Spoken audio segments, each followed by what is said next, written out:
Good afternoon. Welcome to the Orgasm Hour live question and answer and discussion. I'm Dr. Suzanne Mulvehill with the Female Orgasm Research Institute and the Female Orgasm Training Institute, here with you today in episode 5, where we're going to discuss hypnotic induction or hypnosis as a treatment or a learning pathway for female orgasm difficulty.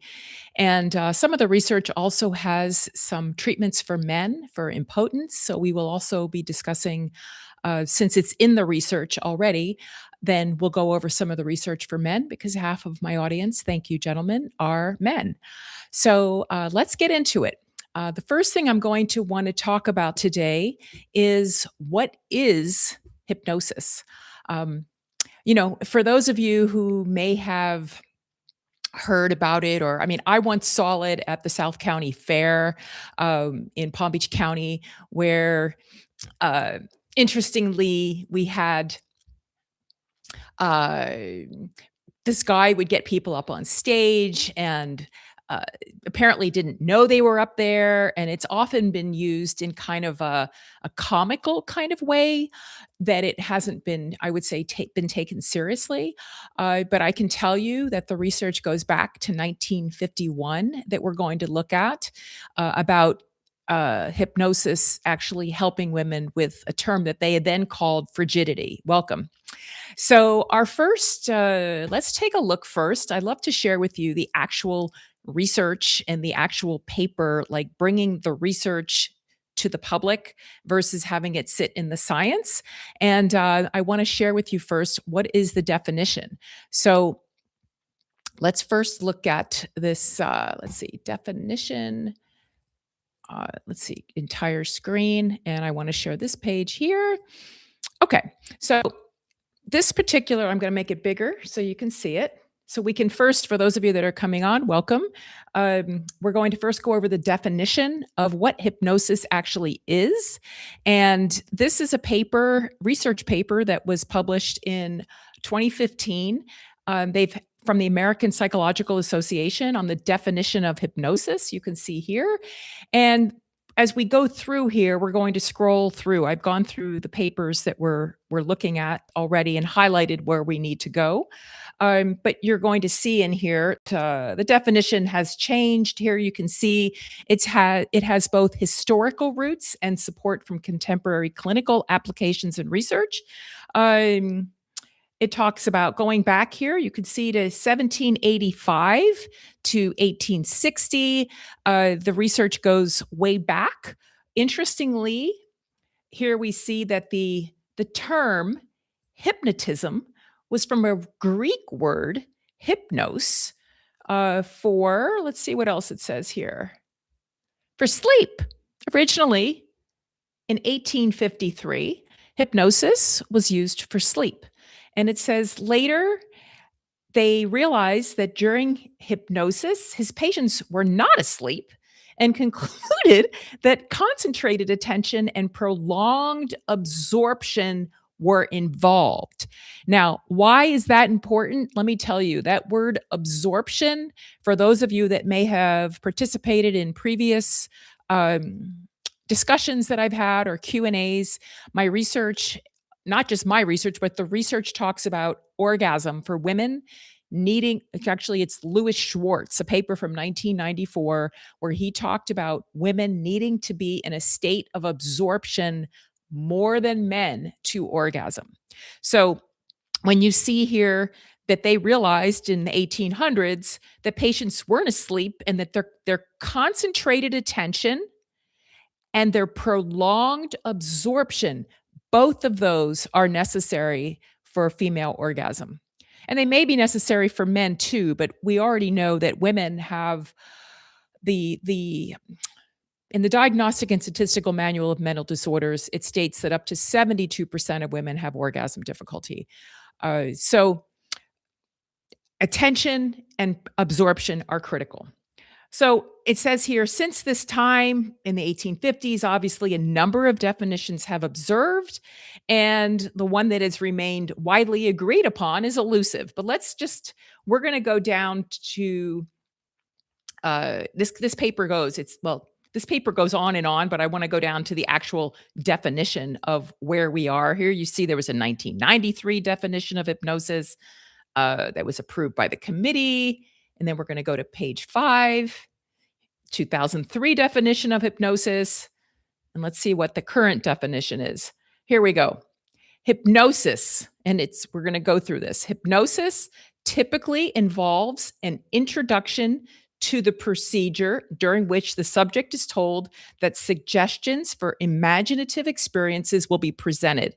The hypnotic induction is an extended initial suggestion for one's own imagination and may contain further elaborations of the introduction. So, the procedure is used to encourage and evaluate responses to suggestions. So, I mean, I don't know if you've had any. You're welcome to chat if anyone has had or been under hypnosis. I had hypnotic regression analysis one time about 20 years ago that was pretty interesting. Wasn't related to orgasm, it was related to childhood and past life. Which could be another topic, but it was interesting. When using hypnosis, one person, the subject, is guided by another, the hypnotist, to respond to suggestions for change in subjective experience, alterations in perception, sensation, emotion, thought, or behavior. Persons can also learn self hypnosis. Okay, so we see someone's been in 4 hypnosis shows. Ariel, welcome. Uh, Yes, it can be shown as a show, but there's also therapy, that one can have actual therapy or hypnotic induction for therapy. So our research today is gonna go from 1951 to 2025. The last paper by Dr. Jim Faust of hypnotic induction, and we'll go through and on particularly for orgasm. So here you see persons can learn self-hypnosis, which is the act of administering hypnotic procedures on one own. If the subject responds to hypnotic suggestions, it's generally inferred that hypnosis has been induced. So, Ariel, I'm curious, did you know you were being hypnotized when you were in the experience? Or I mean, I can tell you from my own experience, when I was hypnotized, I hung out there. Like, I hung out in the space. My imagination took me to a place of another life, and, I can still see it today. So, many believe that hypnotic responses and experiences are characteristic of a hypnotic state, which some think is not necessary to use the word hypnosis as part of hypnotic induction. So, yes, she says it was as if everything that was suggested was a great idea.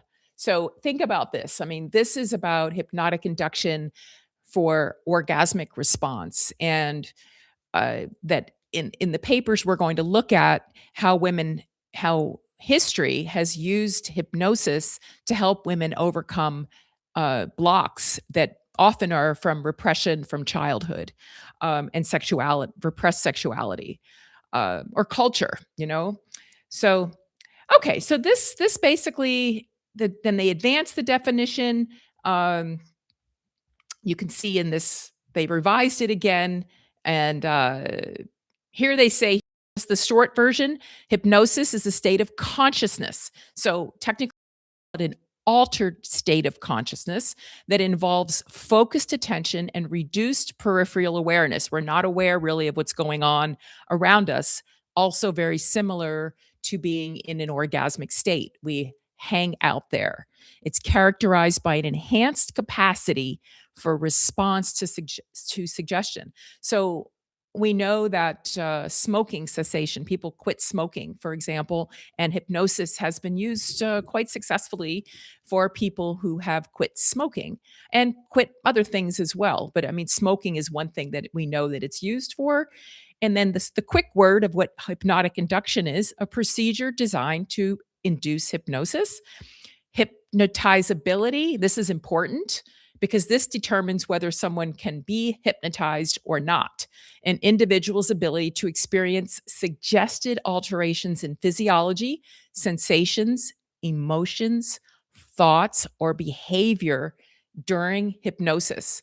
So, determining someone's um, hypnotizability is what we'll see in the final paper, where there were X number of women who were brought in to be determined if they could be induced into an orgasmic state, and some could be and some couldn't be. And perhaps this is a different topic, but perhaps some could be because they are in the practice. They've trained themselves to hang out in that state. So, okay, so this basically, and the last term here is hypnotherapy. It's the use of hypnosis in the treatment of a medical or psychological, well, I don't like the word disorder, but in the use of a medical or psychological, let's say, concern. Okay, so that is what this first paper does for us. And I'm going to stop sharing for a second. And just let you know that our next step is to go to a study from 1951.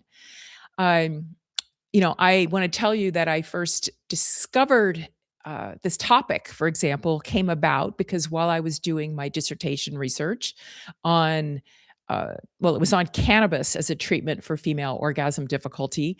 I was also in a course where I was learning how to become a hypnotist as part of my PhD.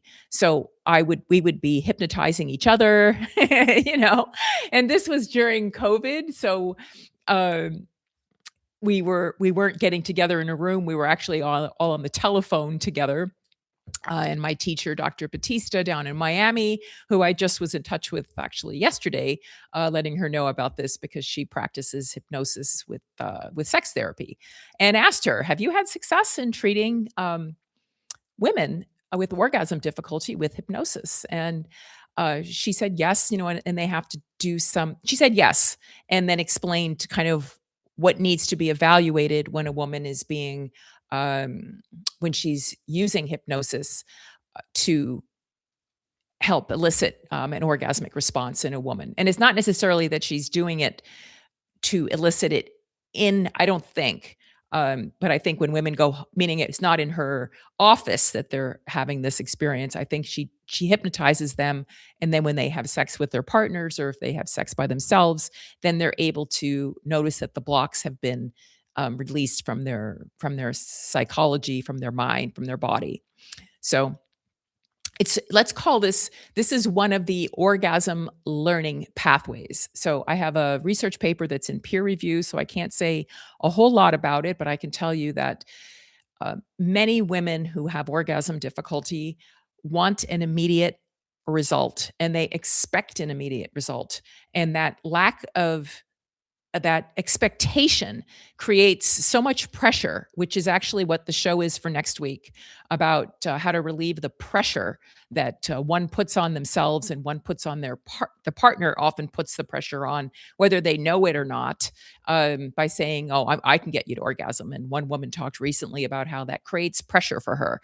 Or my husband said to me, "Well, did you come yet?" And I'd be like, yeah, like, it creates pressure.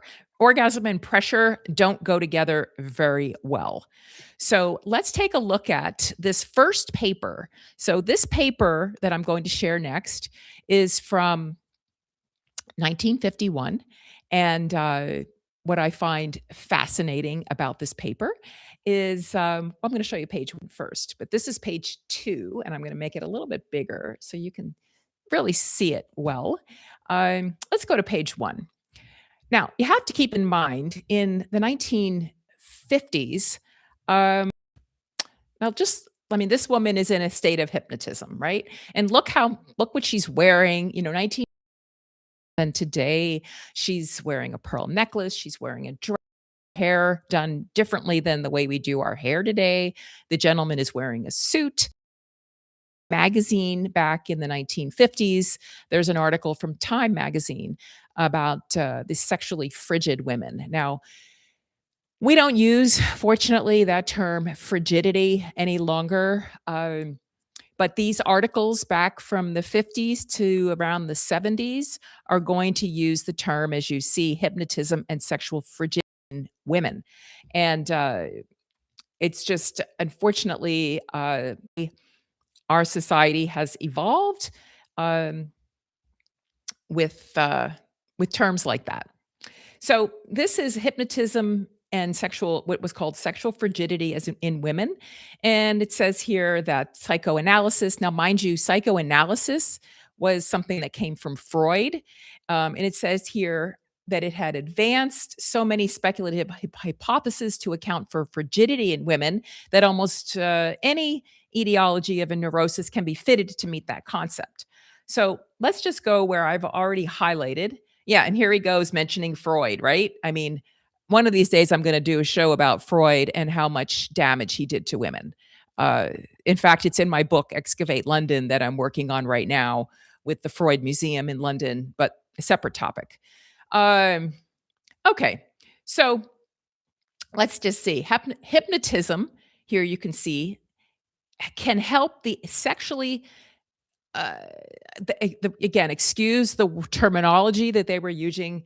The way they spoke about women, I find really irks me. Um, Orgasms never experienced before can be artificially produced. Artificially. Artificially?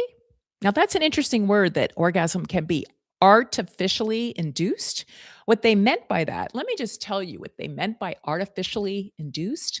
They meant that an orgasm by a woman could be experienced without genital stimulation. Let me repeat that. What they meant in 1951 by a woman who they said could experience orgasm artificially was that she could experience orgasm without genital stimulation. And there is a entire body of work, research on women who can experience orgasm from non-genital stimulation. That's what it's called today, non-genitally stimulated orgasm. And a recent research paper, whereas the orgasm, yes, honest to God, whereas the orgasm was induced through non-genitally stimulated orgasm. And this was there's 3 papers out there by his name is Dr. Jim Faus, Pfaus, and his is the last one we're gonna look at today about hypnotic induction inducing orgasm in women. But he's done 2 other papers about non-genitally stimulated orgasm. And in one of those papers, he mentioned that this may be the learning pathway for women who have orgasm difficulty. So you might say, why or how could that possibly be that not, first of all, that a woman can experience non genitally stimulated orgasm? And secondly, that these non genitally stimulated orgasms can actually help a woman learn to orgasm. Well, there's research out there by, his name is Dr. Mishwara and Dr. Schwartz, who talk about altered states of consciousness being paradoxically healing. And we originally talked about the hypnotic state being an altered state. It's an altered state of consciousness. It's not a traditional state. Female orgasm is also an altered state of consciousness, and that is in the most recent definition in research by Cindy Meston, and who's a researcher out of Texas, a sexology researcher, and that's been decided on by the sexual health community, that female orgasm, a component of it is that it's an altered state of consciousness. Okay, so let's get back to this paper. So hypnotism can help the sexually frigid women. Orgasm never experienced before can be artificially induced.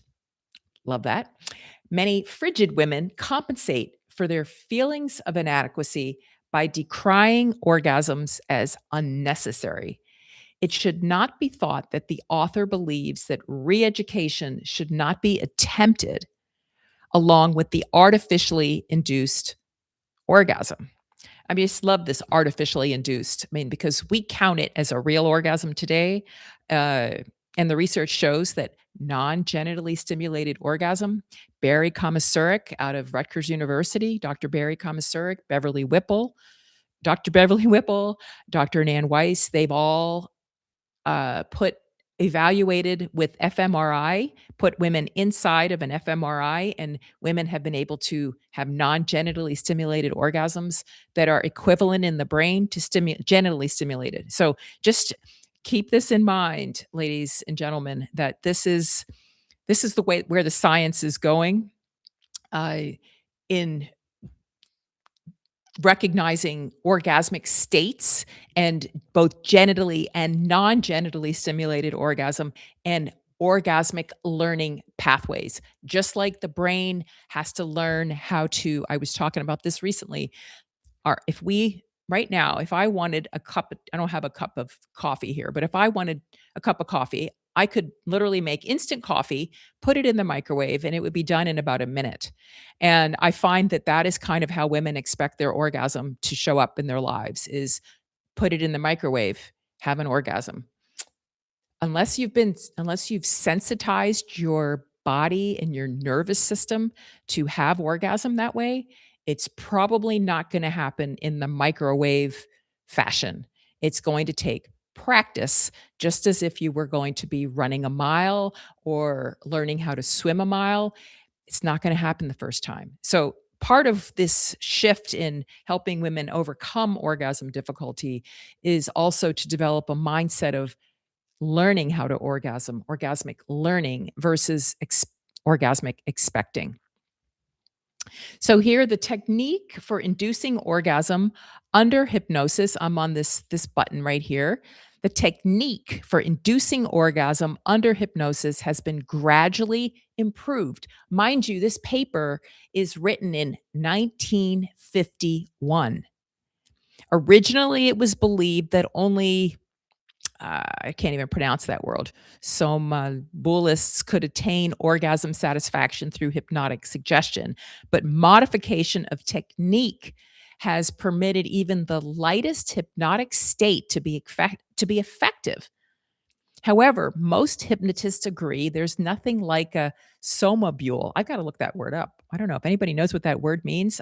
Please put it in the chat. Somnambul. I'd love to know what they were talking about in 1951 for every type of therapy. Maybe, I don't know, I don't know what that means. It must be stressed that this therapy, like any other, must be handled by a qualified physician or under, let's just say, his or her supervision. Back then it was only his. Now it's his or her.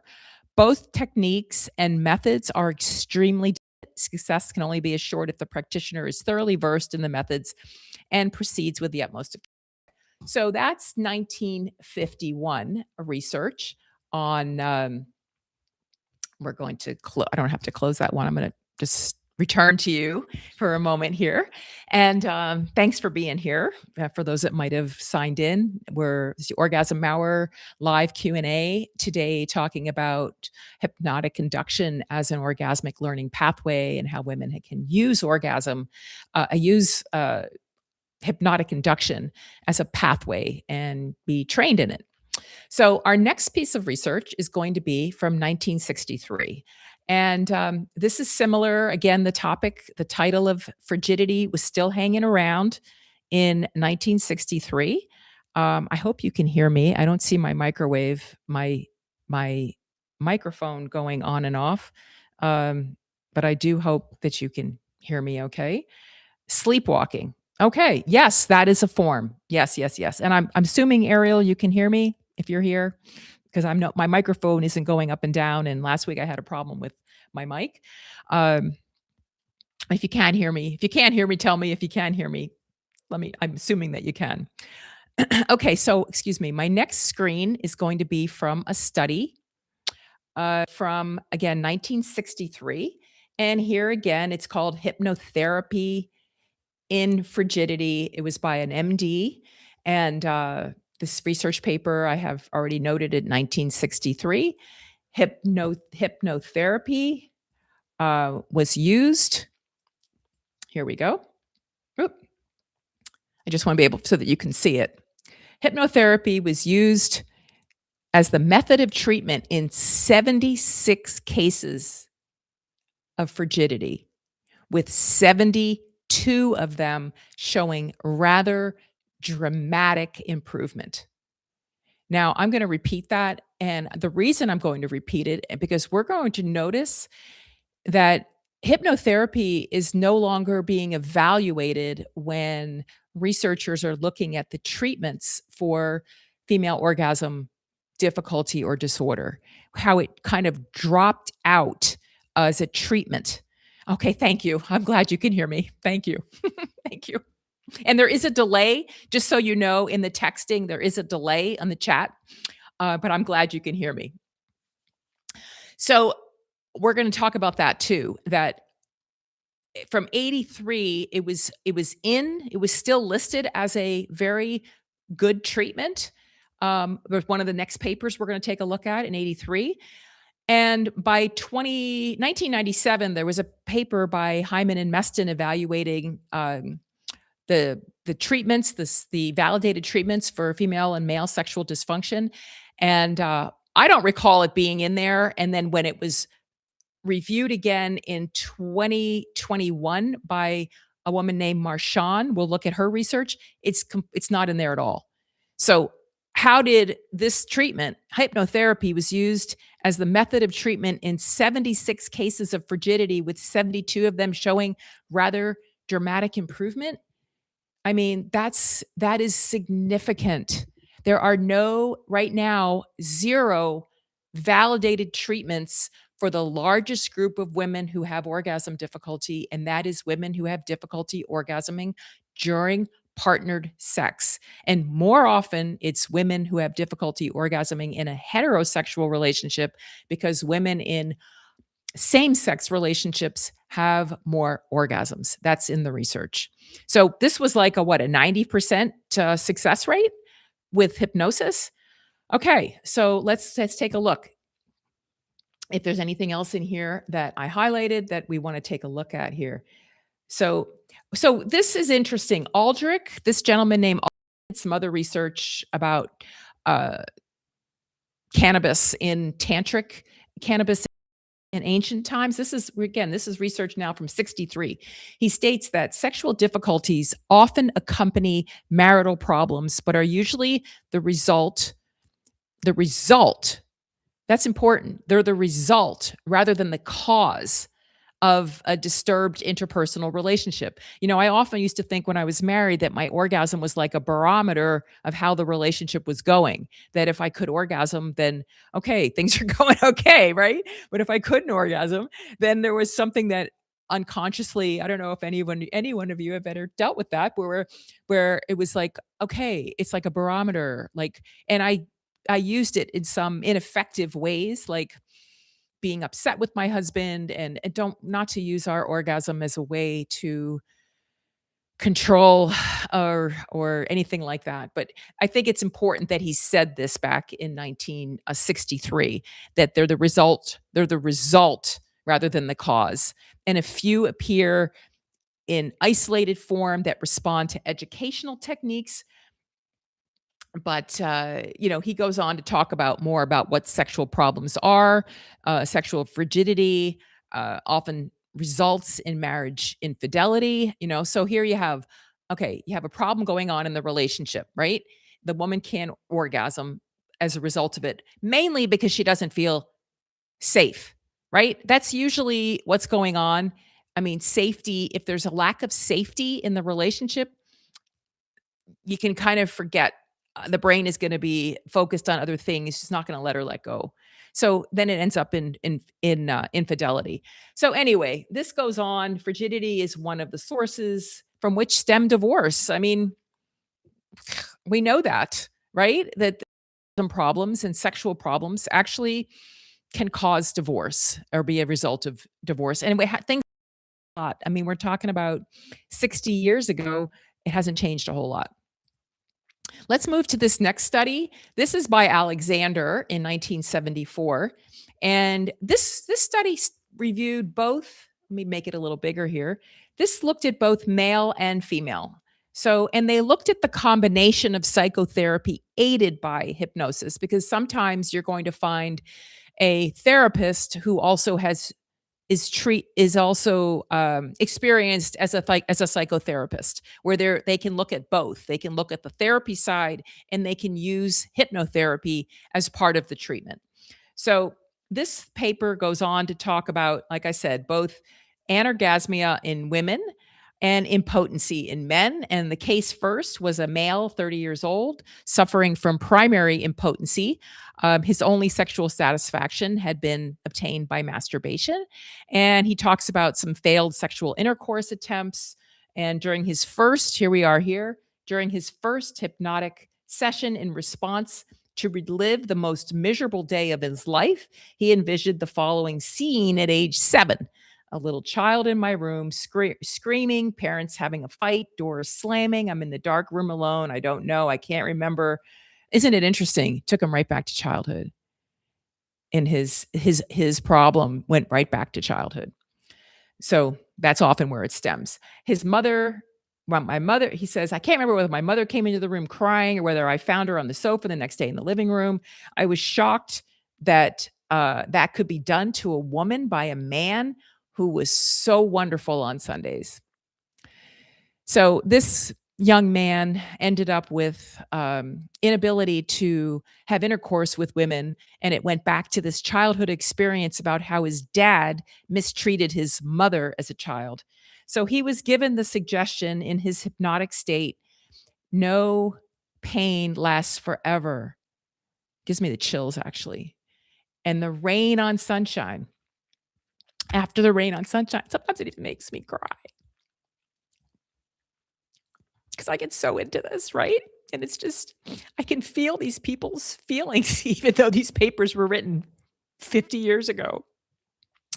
So they suggested to him a wish dream to make him envision a family and a wife. So, it was just beautiful that that was his suggestion.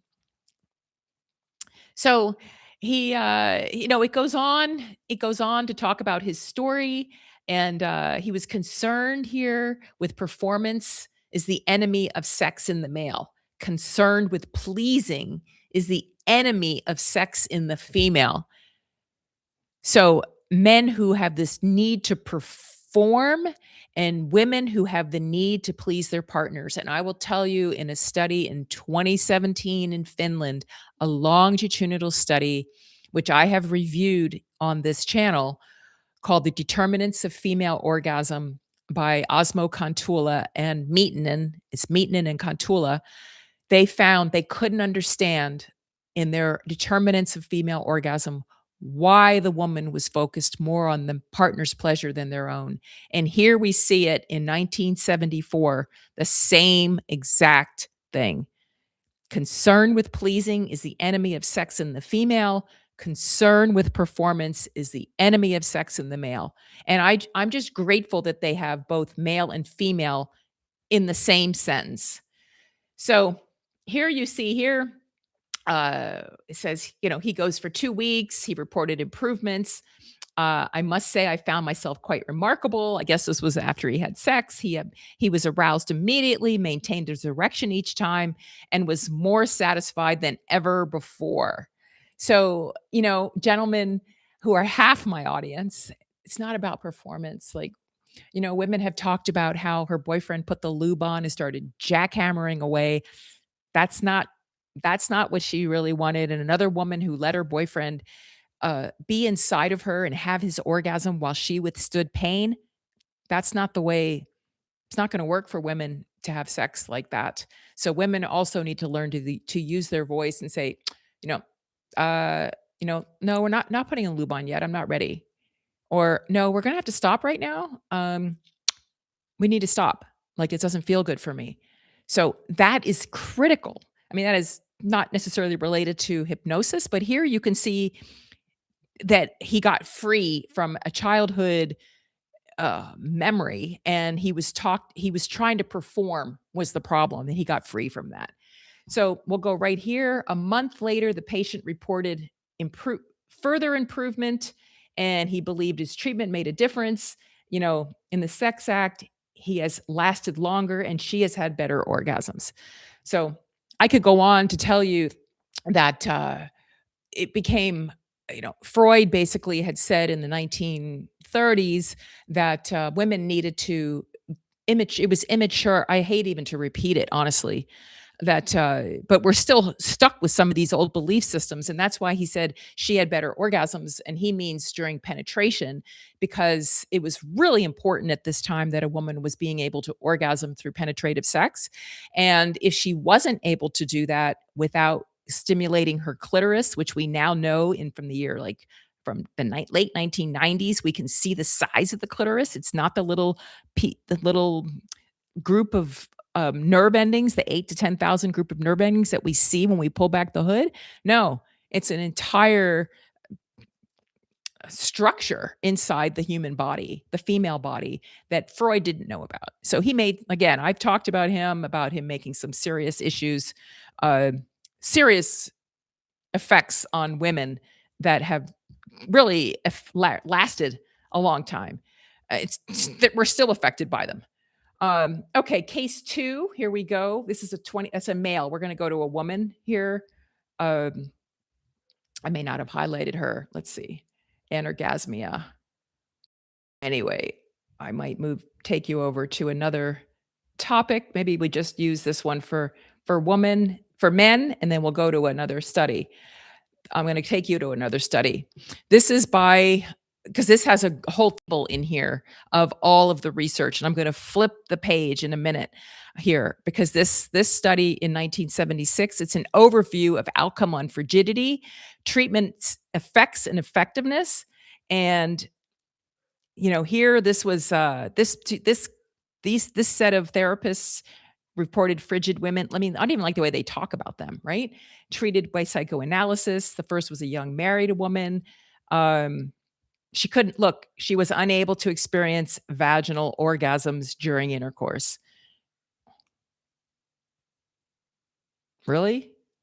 I mean, that was the focus back then. And if she couldn't do it, do you know that it became a diagnosis in the Diagnostic and Statistical Manual of Mental Disorders around this time? That if a woman couldn't orgasm through penetration alone without stimulating her clitoris, that was a pathological condition in some cases? Not anymore. And I can tell you that women in my study on cannabis found they could have more orgasms through uh, when they used cannabis through intercourse, through penetration alone. Um, anyway, it's sometimes it's kind of interesting to me. But I just want to show you how many, it's on page 5 of this. Let me flip this over. How many studies were done at this time on, let me make it a little bigger for you, just how much research was done of uncontrolled studies in the treatment of frigidity. And I mean, really, look at this, the therapy types, the clitoral sensitization, drug therapy, antidepressant. This was 1973. This therapist used, this is all different types of therapies, systematic desensitization, it's called here. Let me make this still bigger. Behavioral therapy. This just shows all the different types of treatments that were done in the 70s. Insight therapy with physical self-examination, Masters and Johnson. Um, Again, systematic desensitization, which they found really is not systematic, is not a validated treatment for treating women and sexual issues. Um, Behavior therapy. I mean, just look, 72. Here's the Lopiccolo and Lobitz. They actually developed this 9-step masturbation program, which happens to be the only right now validated treatment according to Hyman and Meston in 1997, which was the real last time that they evaluated, they meaning the sexual medicine field did a study on evaluating first line treatments for male and female sexual issues.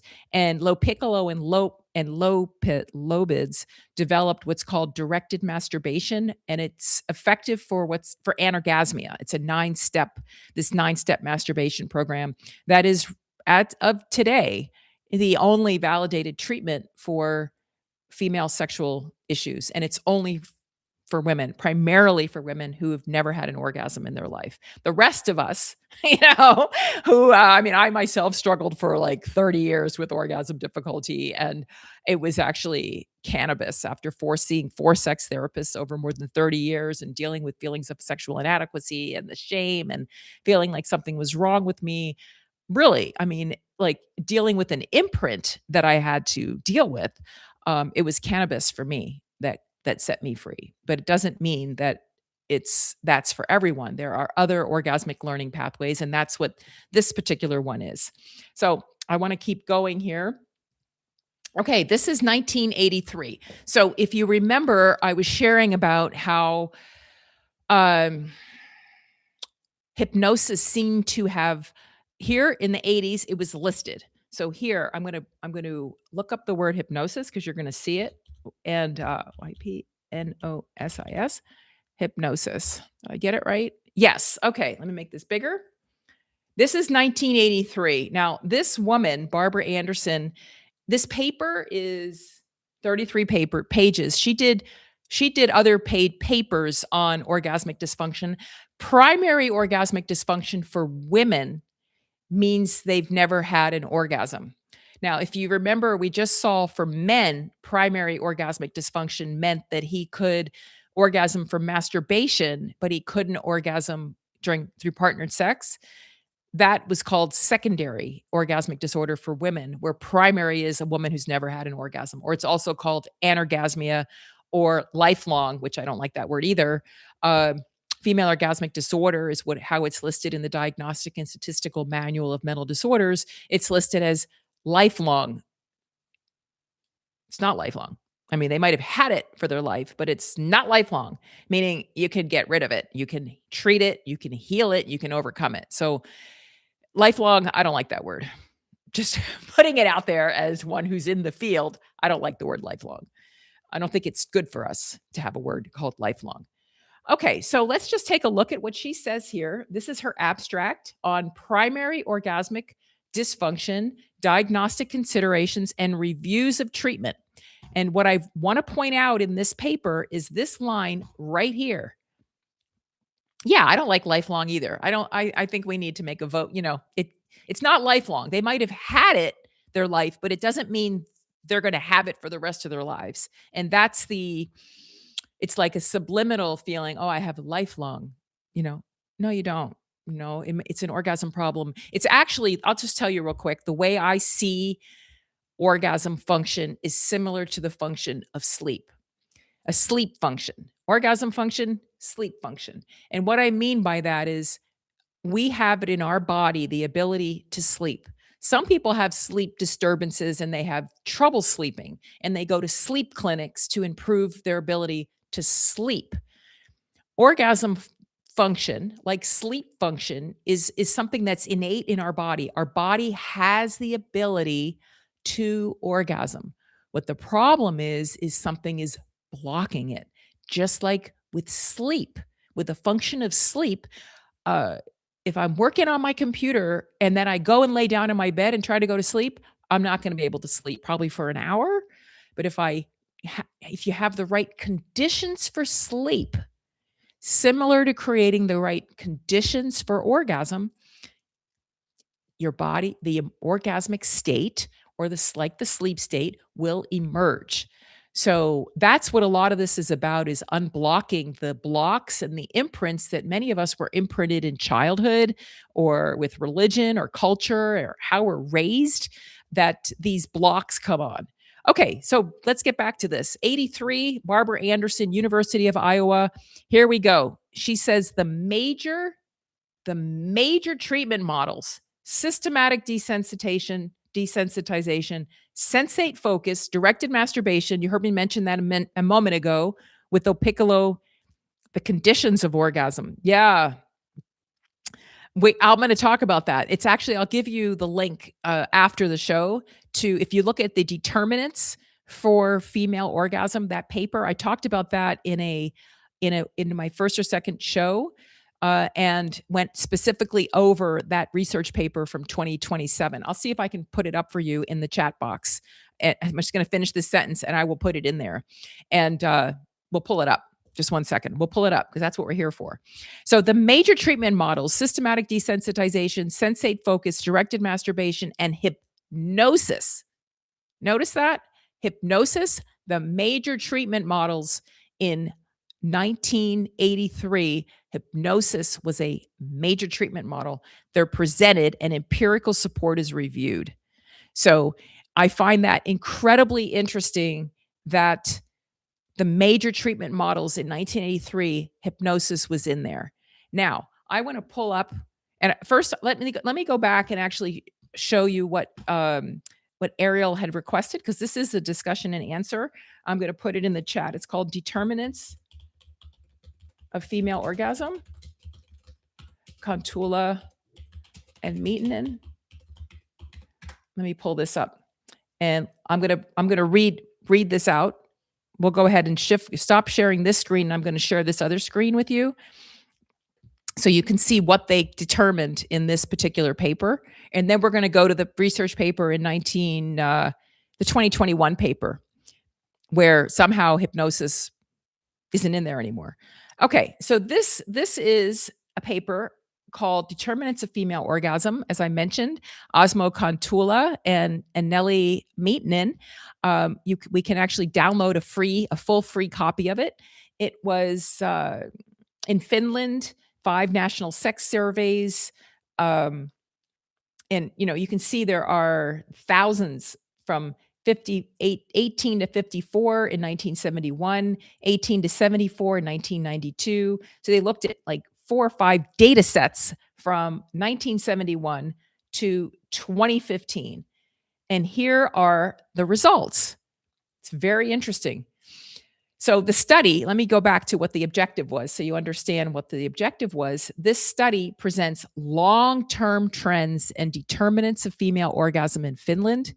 The aim is to analyze the roles of factors such as personal importance of orgasm, sexual desire, masturbation, clitoral and vaginal stimulation, sexual self-esteem. Have we ever heard about that? Sexual self-esteem, communication with partner, and partner's sexual techniques. Here's the results. Contrary to expectations, women did not have orgasms that are more frequent by increasing their experience or practice of masturbation, or by experimenting with different partners in their lifetime. I find that kind of interesting, because I would say that for me, the experimenting part definitely played an important role. The keys to their more frequent orgasms lay in mental and relationship factors. These factors and capacities include orgasm importance, sexual desire, sexual self-esteem, and openness of sexual communication with partners. Women valued their partner's orgasm more than their own. And I mentioned that earlier. We saw that in the 1950s or 1970s research. In addition, positive determinants were the ability to concentrate. And we know that from hypnosis, concentration is something that happens when women are hypnotized. They have an ability to concentrate. Same with meditation. Mutual sexual initiations and a partner's good sexual techniques, a relationship that felt good and worked well emotionally, and where sex was approached openly and appreciatively promoted orgasms. And the conclusion is even more, I want to say, pretty powerful. The findings indicate that women differ greatly from one another in terms of their tendency and capacity to experience orgasm. The improvements in gender equality and sexual education since the 1970s have not helped women become more orgasmic. Neither has the major increase in masturbation habits among women in general. One challenge, here we go, ladies and gentlemen. One challenge for future studies is to understand why women value their partner's orgasm more than their own. Why do you think that is? For those of you who listen to this, I would love for you to chat or share that with me either here, or you can send me a private message through any of my social media channels at Dr. Suzanne Mulvehill. I'm going to give you the link to this study, put it in the chat. And for those of you that may want it, it's right there. And now we're going to go, so we're going to switch back over to this other screen of where we saw in 1983, hypnosis was a major treatment model in 1983, right? And then we move to, let's take a look at this one. This is a paper from 2021. And here we are. Psychological. I want to close this bookmark so you can see. Good. Can I make it? Yes, it's about as big as I can make it. Move it over a little bit so we can see it a little better. So it's by Erica Marchand. And here we talk about orgasm difficulty and the treatment, psychological and behavioral treatments. Bottom line is hypnosis is, we're going to just Google it. It's not, has finished. It's not there. Results. Psychological treatments have been shown to be effective in helping women with FOD. And because see, now it's changed. It's no longer called frigidity. Now it's called female orgasmic disorder. It says here, psychological treatments have been shown to be effective in helping women with FOD to gain or regain their ability to have orgasms. I'm going to make it a little smaller so it at least fits on the screen for us. Okay, there we go. Here we go. Of the variety of treatment approaches that have been tested, the most consistent support emerges from directed masturbation. We've heard about that going all the way back from the 1970s. Directed masturbation, sensate focus, psychotherapy. What happened to hypnotherapy? How did it, in 40 years, the hypnotherapy is no longer a treatment in 2021 when we saw it very clearly in this 1983 paper. Here it is right here. Let me share it again. I wish I could share with you more than one screen at a time. But just to show like where did this treatment go? So here it is, primary orgasmic dysfunction, 1983. The major treatment models, systematic desensitization, we saw that in 2021, sensate focus, directed masturbation, hypnosis. Hypnosis dropped off, but it really didn't. So let's move up a little bit because we're almost coming to the end of our hour already. It goes faster than I can even imagine. But let's take a look at some more recent research. Okay, this one is from, we did 1980. I'm going to move to, here we go, 20 clinical hypnosis, and now it's a category called female sexual dysfunction. Let me get let's take a look here. Share my screen. Here we go. Okay. Clinical hypnosis and female sexual dysfunction. This is a paper from, you can see at the top right here, 2019. And Ariel, if you're here, I put the paper in there about the conditions. If you were, I don't know if you were here when I went over them, but I went over the results, the study and the results and what the conditions were to improve orgasm. And that's a link in the chat to that particular paper, which I think is one of the best papers out there that reviewed the conditions for orgasm, female orgasm. Okay, so here, clinical hypnosis and female sexual dysfunction. That's, again, a new term. Female sexual dysfunction is now the term that is used. So it comprises multi-layered conditions. They used a case report. Okay, you've been there. Good, okay. And they've used a case report for the purpose of which to justify further investigation into the effectiveness of hypnosis in the treatment of cervical pain during penetration as well as orgasm disorder. And here's the results. I just love it. Isn't it nice? Like background, methods, results. We can look at boom, boom, boom without having to read the whole paper. It's kind of like in a little mini executive summary. An orgasm was reached by masturbation performed on her by her partner, but without without an orgasm by penetrate by penile vaginal vegetation. Penile vaginal penetration. I mean, what's the difference? Like, what's it matter? Like, here we are in this is 2019 and oh, it didn't happen with penile vaginal penetration. Like, are you kidding me? Like, why is that so important? Who's important? Who is it important for? Is it important for the woman? Is it important for the man? Is it important for both? I mean, but it's about that pressure that we're going to talk about next week. Like here, it's in a study. An orgasm was reached by masturbation performed on her by her partner. Fantastic. She had, it's not masturbation. That was partnered sex. They called it masturbation by her partner. Okay. The frequency of sexual intercourse increased 3 to 4 times a week in comparison to prior therapy.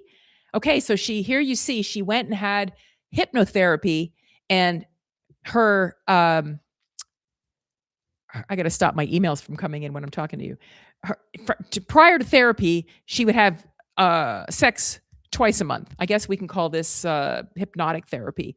And here the frequency of intercourse increased to 3 to 4 times a week. So, and she was able to orgasm through with her partner during partnered sex. Orgasm does not occur by self and by partner masturbation every time, but sporadically, however, more frequently than before therapy. Success has been achieved. Oh God, thank you goodness. With the orgasm by penile vaginal penetration. Oh my God. Like, okay, so this is 2019 clinical hypnosis and female sexual dysfunction. So hypnosis is actually what was applied. We're not going to go into more detail other than to say that it was effective, and that was in 2019. Now, I want to jump up to the most recent study, and oh, it's nice that I can just go from one to the next, right? This one is what's called now. This is actually a presentation at a conference. So it wasn't a full study in the way that we look at a study that was peer reviewed. I mean, it had to be peer reviewed to go into a journal, but it was 058, that was the number of the presentation. Hypnotic induction of orgasm releases plasma prolactin in women. Now, what's important about this paper is that it's not her subjective, yes, I had an orgasm, or I think I had an orgasm, or did I have an orgasm? No, they measured her blood after she said, I had an orgasm, and it showed that she had increases in plasma prolactin, which is one of the ways that orgasm is actually evaluated to have happened in women. And if you're, I shared also earlier about how women orgasm through non-genital stimulation, and Dr. Barry Komisarek, Dr. Nan Weiss, and Dr. Beverly Whipple at Rutgers University have measured fMRI, where they can evaluate the brain during non-genitally stimulated orgasm and see that it's, so there's two different ways right now that they can, and there, I think there's even more. There's a vibrator called Lioness that actually tracks orgasm. When you have orgasm, it can measure them and keep track of them, even on an app, which is really kind of cool. So this is Dr. Jim Faust, and these are the A. Nuremberg is the hypnotist, and there were a couple of other doctors and people involved in this study. And it was given at the International Society for Sexual Medicine for women, basically, this particular study. Introduction. Okay, let's just see what I can share with you here. I can make this a little bit bigger. Although sexual orgasm is typically a product. Now, notice how the language changed from the 1950s to now. Sexual orgasm, and they call it sexual because we now acknowledge that there's non-genital orgasm. Sexual orgasm is typically a product of bottom-up genitosensory stimulation, meaning stimulating the genitals. It's also controlled by top-down processes of excitation and inhibition that control both the timing of the parasympathetic and the sympathetic blood flow, meaning whether you have anxiety or whether you have relaxation, that all this is controlled. And the ability to, you see that important word here? Let go into orgasm when it is imminent. When it is imminent. Like that moment there, that's what many women talk about, that inability to let go in that moment. And in my personal experience, I can tell you that if I'm in my thinking brain, I can't let go there. I have to already be in an absorbed state of consciousness so that my body I can the way it works for me, I mean, maybe it's a form of my own self-hypnosis, but I have to already be in this altered state, be in this absorbed state, be in a fantasy, be absorbed in the sensations, be totally present to what's going on without any disturbances of, "Am I gonna orgasm this time? Uh, is somebody gonna be knocking on the door? Is someone gonna hear me? Am I taking too long?" If everything none all of that has to be turned off, and then orgasm for me happens, I can actually it just happens. Like, it's not even a like, I need to let go, it's just there. Would love to hear if that's your experience too, ladies, and gentlemen too. It seems like men have an easier time orgasming, at least that's been my experience. Okay, so consistent with this, orgasms activate cortical, limbical, I mean, different parts of the brain, and they've characterized, okay, all of this. Orgasms are accompanied by neurochemical changes and they're going through this. So let's go through here a little bit further.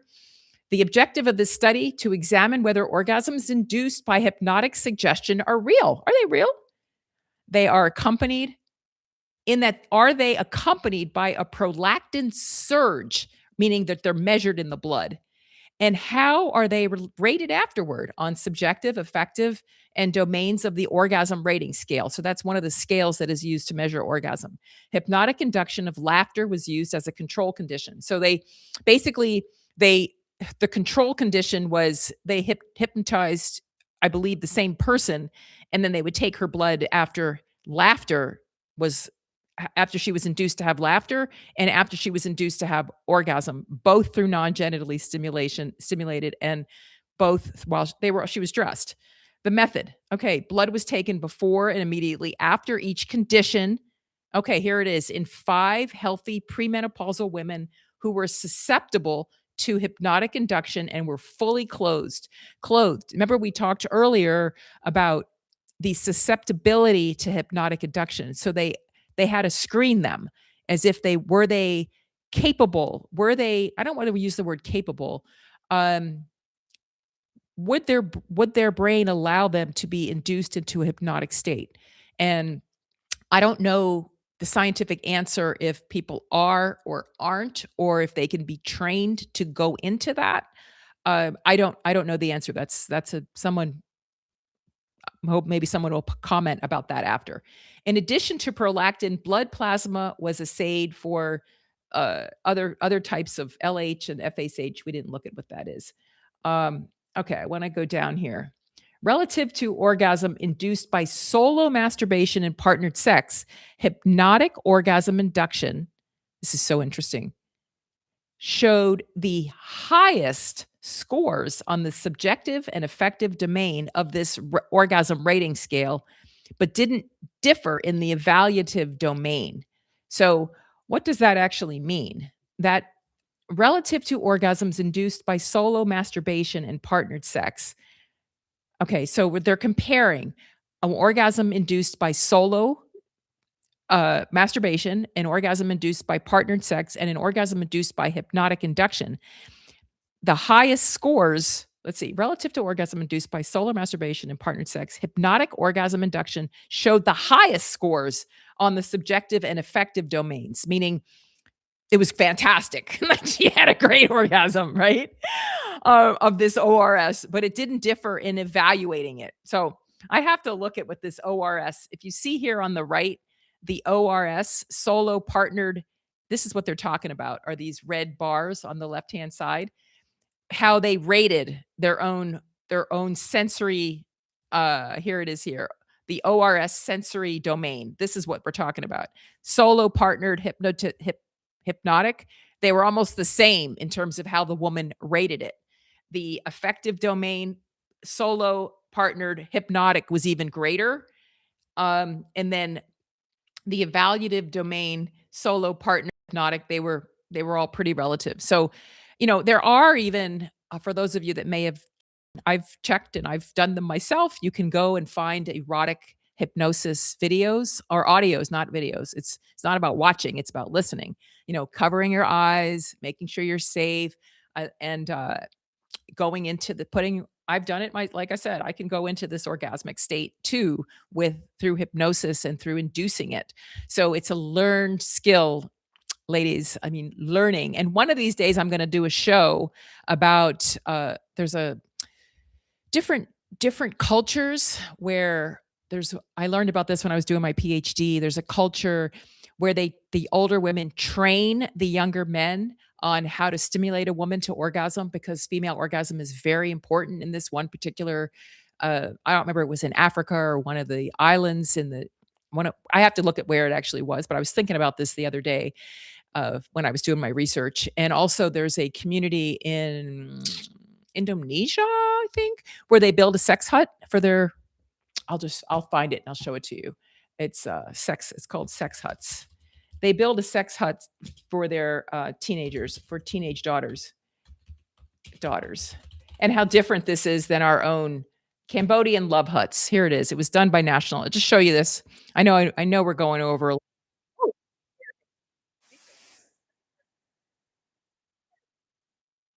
Oh, well, this is actually let me put it on here for you. It's actually pretty interesting. I mean, when you stumble on different cultures and, like, how we're raised here it is here. Share. And we'll go back to our hypnotic induction. So, this is about love huts, right? Why don't I just let this play, and then you'll know what we're talking about. I think you'll be I don't know if you can hear it. You probably can't hear it. So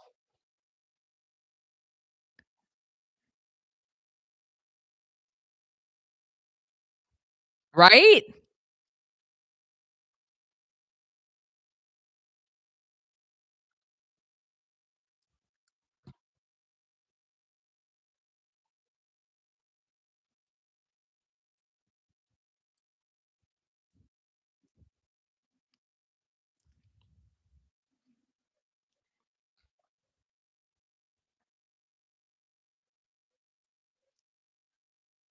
Yeah. So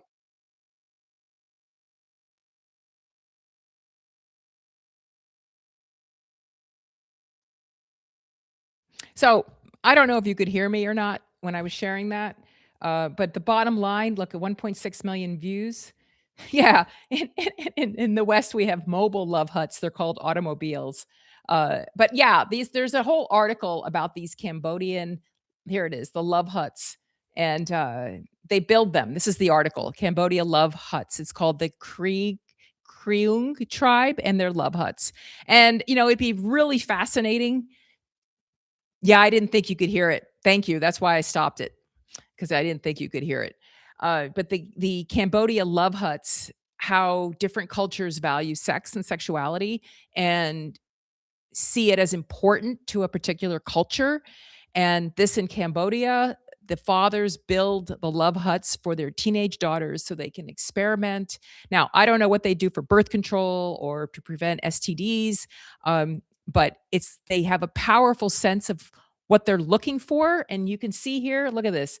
Divorce there is extremely rare and rape is virtually unheard of at a time when the young women in the West face conflicting ideas from the media and exponents of traditional values about appropriate sexual behavior.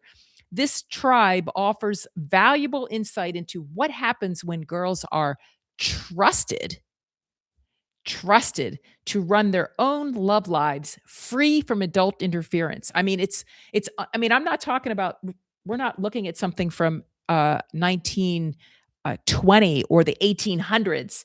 This was National Geographic, right? What we just watched about. This was 14 years ago. This Cambodia, we're not going to watch it because you can't hear it. But this was 14 years ago.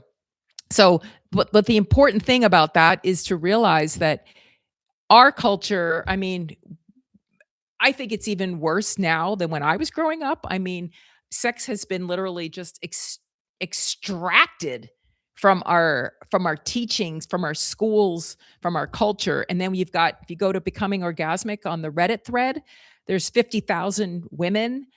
Mainly, there's also men who talk about their difficulty having orgasm. One woman, for example, talked about how, she did all the right things with her religion. She waited to get married, and 3 years into her marriage, she's got a baby, no orgasm, such deep, yeah, such deep sexual dissatisfaction. It's not just Ron DeSantis in Florida. It's much of the United States has this premise around sex and control. Let's just call it control.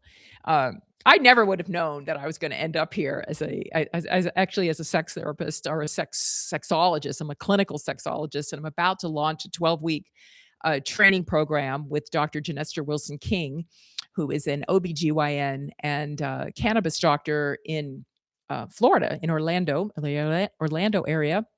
And we're going to launch Becoming Orgasmic with medical cannabis. And we'll be launching it. It's on our website, femaleorgasmtraining.com. You can go there and actually sign up for newsletters, also on womencp.org. That's the policy arm of our getting women's health conditions added as a condition of treatment for medical cannabis. But before we finish this show, I want to go back and finish this paper that we were talking about, which was this one with Dr. Jim Faust, on where we're here with orgasm, of the orgasm rating scale, when these women were rating their orgasm, whether they had it solo, partnered, and these were genital, right? Solo, partnered were genital, and hypnotic was non-genital, and they rated them almost the same.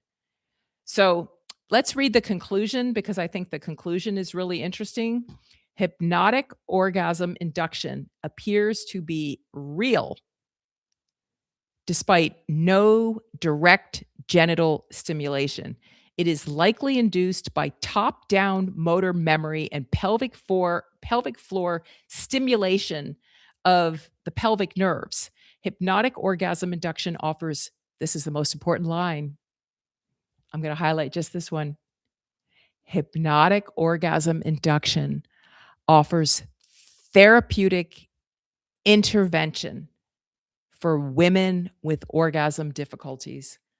I'm going to read that again. Hypnotic orgasm induction offers therapeutic intervention for women with orgasm difficulties. And that's the whole idea of this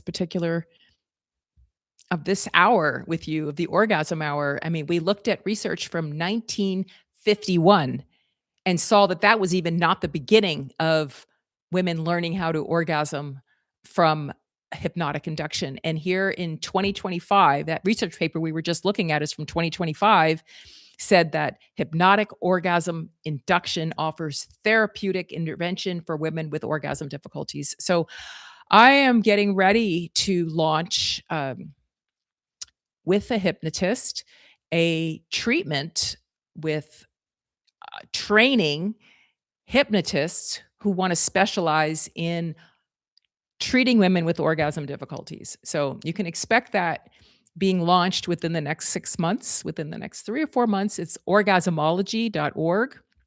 Female orgasm. It's actually, we have 3.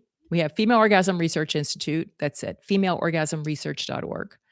Female Orgasm Training Institute. That's the for-profit. The Research Institute's the nonprofit. Female Orgasm Training Institute, femaleorgasmtraining.com. Women's CP, which stands for Women's Cannabis Project. That is the policy arm of the Research Institute that gets laws changed for cannabis being a treatment, a recognized treatment for female orgasm difficulty. Thank you. It is exciting. Yes, it's part of sexual medicine. It's interesting. When you think, let's think about this for a second, and then we'll close because I'm already running over. Let's think about this. Sexual medicine.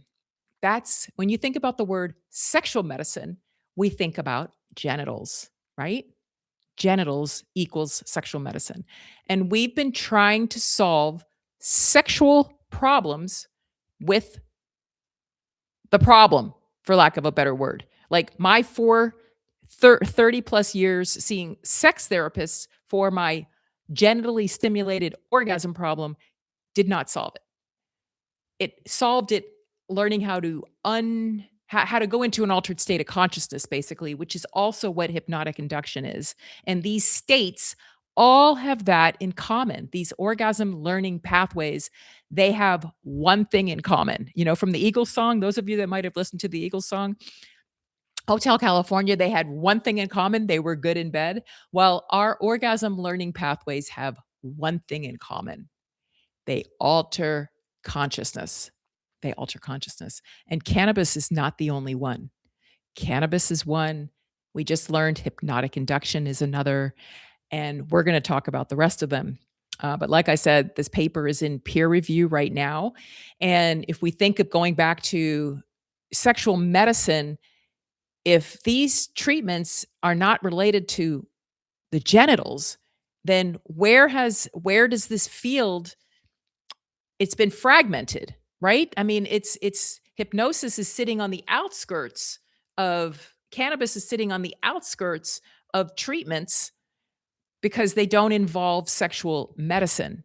So it's part of bridging this, making these treatments sit next to sexual medicine or become a part of sexual medicine, or sexual medicine expands to include non genitally stimulated orgasms as pathways for learning how to orgasm, and for women to begin to have more patience with themselves, to drop all of the feelings of sexual inadequacy and there's something wrong with them, like literally going into a meditative state or a hypnotic state or seeing a hypnotist to have that removed from our systems, because that affected me for a very long time. Even as an elected official, as running successful companies, I still had this feeling that something was wrong with me. That's how powerful having orgasm is, that we can, it's like we need to sleep, we need to orgasm. It's really that simple. Thank you for watching. Thank you for listening. Thank you for being present with me today. Look forward to seeing you next time. And yeah, ciao for now. All right. Thanks, everyone. Bye.